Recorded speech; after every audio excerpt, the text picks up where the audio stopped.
Bang Idris paham Ahmad, nggak? gini Ahmad, saya cuma mau bilang begini. Saya bicara sejarah ya. Saya ini ingin menyampaikan pesan kepada kamu begini.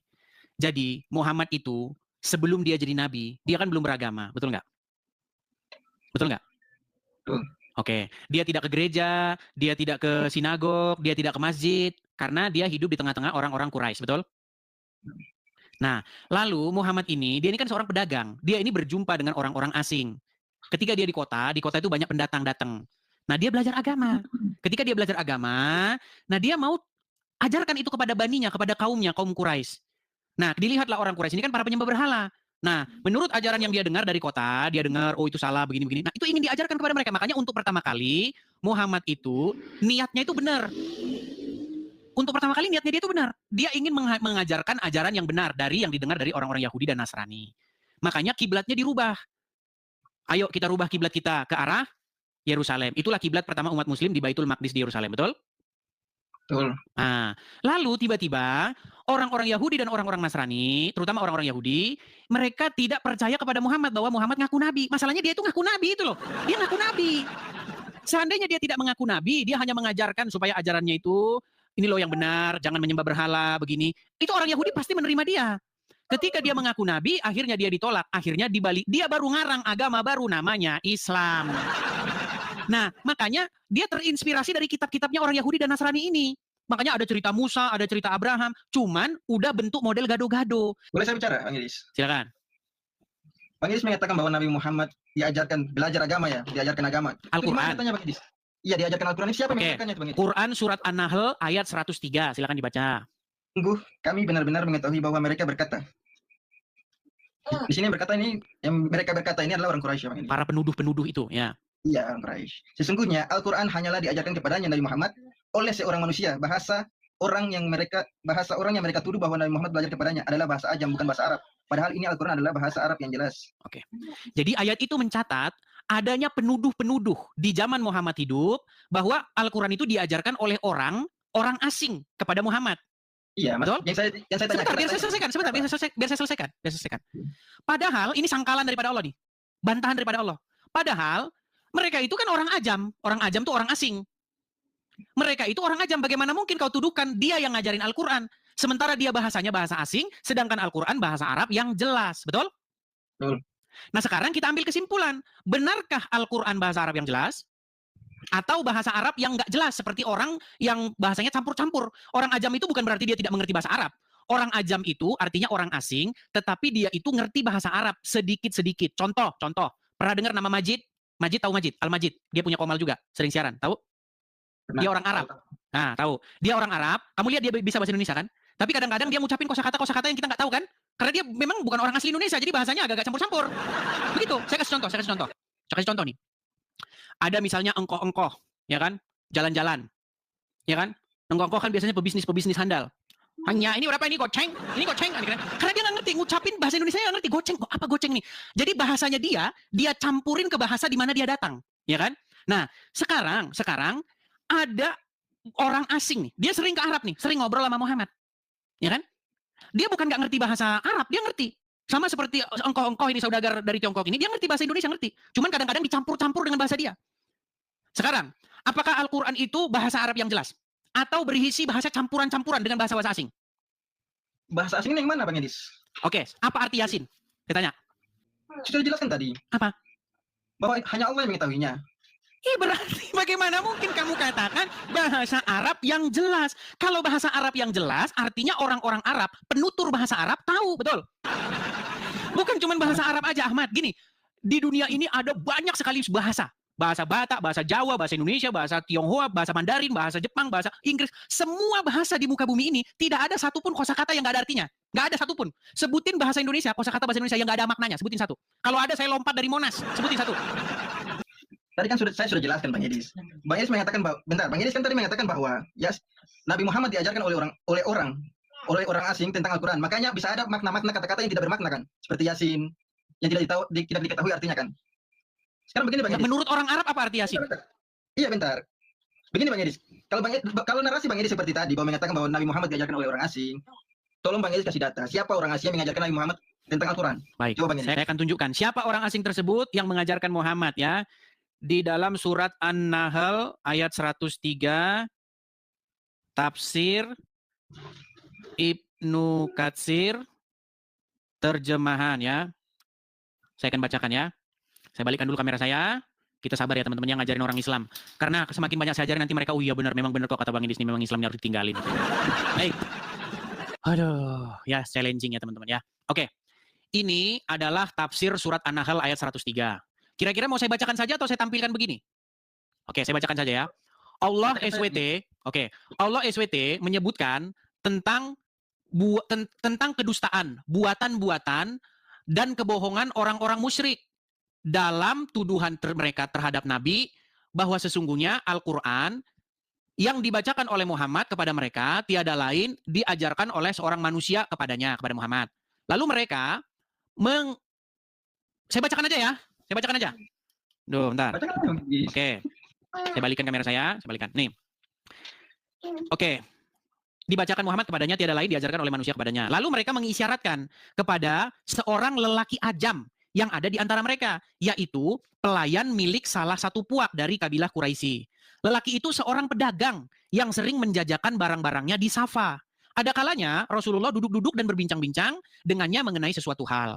Padahal orang tersebut berbahasa ajam, tidak mengetahui bahasa Arab atau hanya mengetahui sedikit bahasa Arab, menyangkut keperluannya yang darurat untuk berkomunikasi. Karena itulah Allah membantah tuduhan tersebut dengan mengatakan, padahal orang yang mereka tuduhkan bahwa Rasulullah belajar kepadanya adalah bahasa ajam, sedangkan Al-Quran adalah bahasa Arab yang terang. Dengan kata lain, mana mungkin Al-Quran yang bahasa Arabnya sangat fasih, berparamas sastra tinggi, dan mengandung makna-makna yang sempurna lagi mencakup segalanya, yang menjadikannya jauh lebih sempurna daripada makna-makna yang terkandung dalam semua kitab yang diturunkan Bani Israel, merupakan buah dari pelajaran yang diterimanya dari orang asing. Bagaimana mungkin itu? Sedangkan orang asing itu aja bahasa Arabnya belepotan. Bagaimana dia mau mengajarin bahasa Arab yang sastra tinggi? Ini tuduhan Al-Quran nih, ya kan? Nah, makanya Al-Quran berkata, nih, diriwayatkan dari yang lain. Hal yang sama telah diriwayatkan juga oleh Abdullah Ibnu Katsir dari Ikrimah dan Qatadah. Disebutkan bahwa nama budak itu adalah Yaizi. Ibnu Jarir mengatakan, telah menceritakan kepada kamu Ibnu Muhammad At-Tusi telah menceritakan kepada kami Abu Amir, bla bla bla bla ya, dari Ibnu Abbas mengatakan bahwa Rasulullah pernah mengajarkan kepada seorang penyanyi di Mekah namanya Bal'am. Padahal dia berbahasa ajam. Nah, orang-orang musyrik melihat Rasulullah itu sering mengunjungi dia. Lalu mereka mengatakan, sesungguhnya Al-Quran ini diajari oleh Bal'am. Maka Allah menurunkan ayatnya, sesungguhnya kami, bagaimana padahal orang yang mereka tuduhkan bahwa Muhammad belajar kepadanya adalah bahasa ajam, sedangkan Al-Quran adalah bahasa Arab yang jelas. Ad-Dahak, Ibnu Muzai mengatakan bahwa budak lelaki tersebut adalah Salman Al-Farisi. Dan seterusnya. Ini banyak nih. Jadi riwayat-riwayat mengatakan Muhammad itu sering kongko-kongko, nongkrong-nongkrong sama orang-orang Nasrani, orang asing. Karena nggak ada orang Quraisy yang beragama Nasrani. Orang Nasrani itu pasti orang luar. Nah, mereka sering main ke Mekah, Madinah, ketemu dengan Muhammad. Muhammad diajarinlah Injil. Dari situ sebenarnya Quran itu asal usulnya, Ahmad. Itu kan tuduhan, Pak Edis. Iya, tetapi tuduhan itu benar. Gini, tetapi tuduhan itu benar karena apa? Karena Al-Quran terbukti tidak berbahasa Arab yang jelas. Itu. Bang Edis mengatakan bahwa ini bikinan orang asing, bahasa campuran dari bahasa asing ya, bahasa ajam ya. Sekarang Bang Edis, daerah mana, bahasa mana yang bisa mengartikan tentang Yasin? Coba diartikan. Nah, pertanyaan bagus. Pertanyaan bagus. Baik. Jadi kuat dugaan teman-teman, di dalam Al-Quran itu terdapat bahasa-bahasa yang kalau masih ketemu bahasa aslinya, ada juga yang ditelusuri ternyata tidak ditemukan bahasa aslinya. Saya mau kasih tahu sama kamu apa itu sin. Ya. Saya balikan kamera saya ya. Apa itu sin? Baik.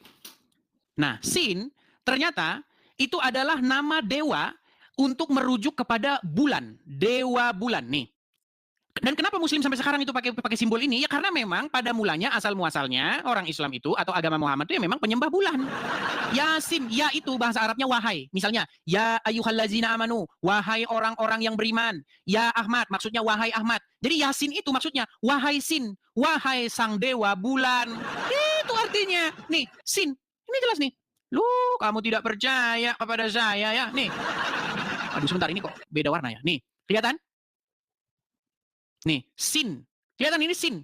Dalam sebuah mitologi, ya hasil penelitian secara akademis, ya ilmiah, penemuan-penemuan artefak, penemuan-penemuan inskripsi, Sin itu selalu merujuk kepada sebuah dewa di Timur Tengah, yaitu dewa bulan. Karena apa? Karena orang-orang Arab itu kalau siang panas. Jadi mereka itu bisa berjalan di malam hari kalau ada bulan. Makanya mereka bulan itu membawa rahmat. Gitu loh. Makanya mereka memberikan doa dan persembahan mereka kepada sang bulan tersebut. Karena begini, kenapa mereka itu nyembah dewa? Gini, biar saya kasih tahu. Jadi orang manusia, kalau gini, saya balikin dulu kamera saya. Saya itu juga belajar asal-usul manusia mencari Tuhan. Makanya Tuhan-Tuhan di setiap suku bangsa itu beda-beda. Makanya ada ribuan Tuhan-Tuhan di muka bumi ini. Saya kasih contoh. Di negara-negara dingin, saya kasih contoh Jepang. Jepang itu negara yang sangat dingin. Musim panas itu sedikit sekali. Saya pernah ke Jepang, tiap hari kerjanya kedinginan. Ya kan? Nah, Jepang, mereka itu mempunyai simbol matahari. Karena apa? Karena matahari itu begitu bermaknanya di situ. Makanya di negara-negara dingin, mereka itu mengkultuskan atau memberi puji syukur, memberi persembahan mereka kepada dewa matahari.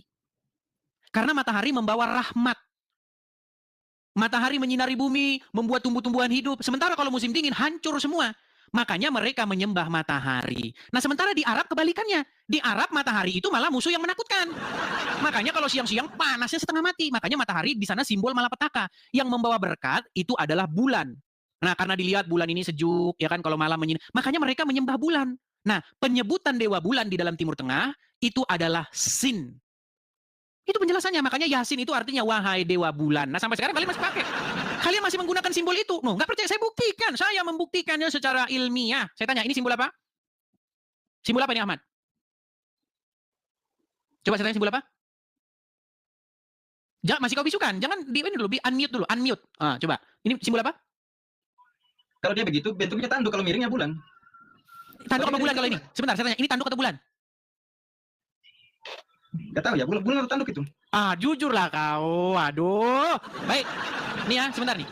Kita akan tunjukkan bahwa simbol-simbol itu di Mekah sekarang masih ada nih ya. Nih. Bentar. Sabar ya.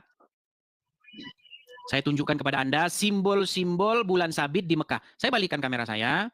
Jadi mereka ini tidak percaya bahwa agama Islam itu pada mulanya itu adalah pemuja atau pengkultus bulan. Kelihatan ini? Ini simbol gereja atau simbol masjid? Nah, itu bulan itu. Oke, simbol bulan. Oke. Nih. Ini bahkan di Mekah ini. Kelihatan? Bulan. Oke, simbol-simbol bulan. Nah, pertanyaan saya kepada kamu, kenapa kamu menggunakan simbol-simbol ini? Simbol yang sangat mirip dengan peninggalan-peninggalan masa lalu, bangsa-bangsa di situ memang mereka mengkultuskan bulan. Kenapa? Saya mengatakan simbol itu dulu di zaman Turki Utsmani, simbol itu digunakan. Ya, itu simbol Islam bukan? Ya, itu simbol Islam. Bentar, makanya di masjid dan kemudian di dalam bendera Turki itu simbolnya, simbol bintang dengan bulan. Begitu Bang Edis. Dan mengapa digunakan simbol bintang dan bulan? Kemungkinan bahwa bintang dan bulan ini berada di tempat yang paling tinggi. Makanya digunakan simbol tersebut. Begitu. Jadi orang Islam ngarang-ngarang sendiri simbolnya. Di mana ngarang-ngarang sendiri? Ya, terus kenapa simbolnya itu kamu ngarang-ngarang? Gini, dengerin saya. Kristen itu simbolnya, nah, Ahmad. Aduh, kamu ini. Kristen simbolnya salib, betul? Salib, betul? Betul. Ada nggak orang Kristen yang menerka-nerka? Ya, salib itu tidak ada yang menerka-nerka. Kami Kristen tahu salib itu bagaimana sejarahnya, ceritanya. Aduh, sinyalmu sudah mulai kau permainkan ini, sudah mulai ini intrik-intrik lama ini. Biar kita tidak terkesan babak belur, kita nyalakan ini anunya ini biar pengganggu sinyal ini. Mereka ini luar biasa kamu Ahmad. Kamu bikin kan biar ruwet kan acara ini kan? Tahu saya. Oke lah, kamu curang. Besok kamu naik lagi ke sini, kamu curang kamu. Ya. Luar biasa teman-teman. Bayangkan teman-teman ada agama pakai simbol salah. Bagaimana mungkin ibarat kata gini, kamu misalnya seorang polisi, terus kamu pakai simbolnya guru. Berat, saudara-saudara. Bagaimana mungkin ini terjadi? Aduh, luar biasa teman-teman.